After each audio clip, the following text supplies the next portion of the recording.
Hello students, today I am going to explain you why we have to write the notices and how can we write it.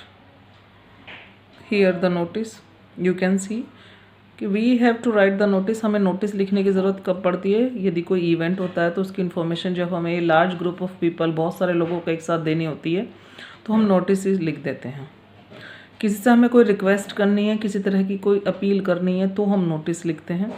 किसी को कोई information या news देनी है तो हम नोटिस लिखते हैं, और हम कोई इंस्ट्रक्शन देना चाहते हैं तो भी हम नोटिस लिख सकते हैं। नोटिस लिखने के लिए मार्किंग स्कीम फॉलो करनी पड़ती है। This is the marking scheme. सबसे पहले फॉर्मेट आएगा 2 मार्क्स का, कंटेंट 2 मार्क्स का। यू कैन सी फॉर्मेट में आपकी क्या क्या चीज़ें इंक्लूड होंगी। Name of the school, organisation सब, और उसके बाद कैपिटल लेटर में आप नोटिस लिखेंगे। फिर टाइटल, सब्जेक्ट, हेडिंग जो भी आपका है वो डालेंगे।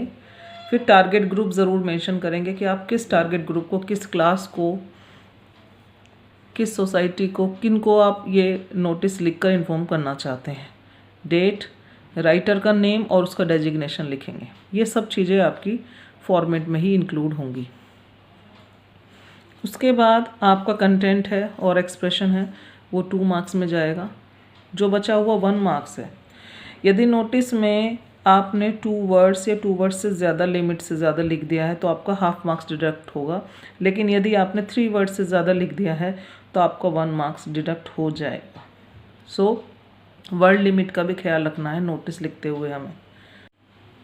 Here is the sample for the notice. You can सी सबसे पहले यहाँ जो इंस्टीट्यूट, जो ऑर्गेनाइजेशन नोटिस इशू कर रहे हैं उनका नाम है ऑलिव इंटरनेशनल स्कूल नासिक। उसके बाद ये हेडिंग कैपिटल लेटर में नोटिस हमने डाल दिया है। फिर उसके बाद डेट है, डेट के बाद हेडिंग। यहाँ पर एक अपील की जा रही है। अपील के बाद ये कंटेंट आ गया आपका। फिर सिग्नेचर जो इसको नोटिस को लिख रहे हैं और अपना नेम के साथ उन्होंने अपनी डेजिग्नेशन डाल दी कि वो एक हेड गर्ल है। आपको भी इसी तरीके से लिखना है। वर्ड लिमिट का ख्याल रखना है, स्पेलिंग मिस्टेक्स का भी ख्याल रखना है, और कंटेंट आपका इफ़ेक्टिव होना चाहिए। Thank you.